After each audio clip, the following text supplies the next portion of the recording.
In februari, maart jet de wetterstand aan de hege kant te wijzen, zodat er een buffer is voor de droegere maaitijd en simmer. Maar als gevolg van de hitte-simmer van 2018 is de groenwetterstand nog hield iets volle leger als oors. En dat is voor boeren reden te zwaar. Ja, ik maak me er zorgen over. Als er op de tijd straks wat van boven komt, dan valt het met. Maar als we weer zo'n droge rieten krijgen als vorig jaar, ja, dan maak ik me daar ernstig zorgen over. Die graaf van Erkelens hier Joert Oelis met zijn collega's over het delslag te kwad.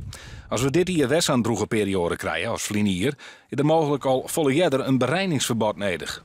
Ja, als er geen water is, dan is er geen water. Dat kunnen mensen ook zelf vaak waarnemen. En dat er dan in sommige kleine deeltjes van het gebied een beregeningsverbod is, ja, ik neem ook aan dat daar begrip voor is. Als het ook correct in dat deelgebied is, dan was ik er niet blij van.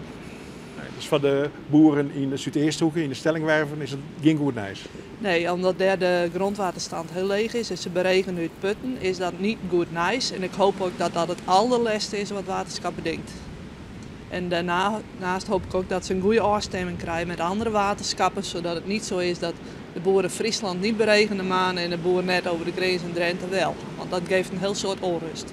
Voor de langere termijn hoopt het wetterskip dat boeren Excels-maatregels nemen om wetter te bewaren en zuiniger met wetter om te gaan. Je ziet boeren ook in de aardappelgebieden met het project Spaarwater, met de omgekeerde drainage het water vasthouden. Dat die zoetwaterbel dus wordt aangevuld. Je ziet onderwaterdrainage proeven in het Veenweidegebied. Dus overal zie je toch allerlei pilots ontstaan om met dit probleem in de toekomst toch iets minder last te hebben van de droogte.